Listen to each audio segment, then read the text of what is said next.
What if when you hit a loop where you feel incompetent, actually you're just hitting a nervous system loop? What does this mean?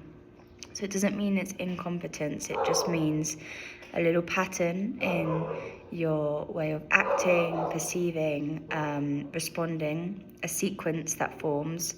For example, where you feel stuck somewhere, or you're like, I can't do this, I don't know how, that's where the new learning comes in. What if where you hit a block, and maybe you can say, oh, I'm meant to do this, or I can't do this, or you feel pressure, or you feel like you have to perform, or there's a sense of internal force, or pushing, or then there's a freeze.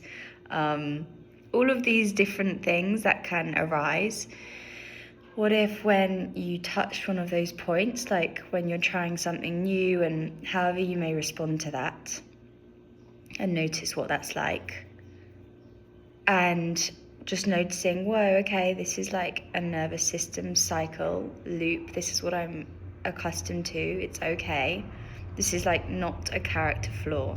I think this is where we can create a bridge between where we are and where we'd like to go to, or when we're building in new habits, and we're like creating a space to see what's underneath that and actually tend to what's there to get to the core. And when we get to the core, we see that there's no part that the feeling of incompetency or that you can't do it is just something that is learned, and usually actually a protective mechanism. So what happens when we can open up a space and become like soft and curious and bring in elements of safety to where there would like to be, no? Yeah. So there you go.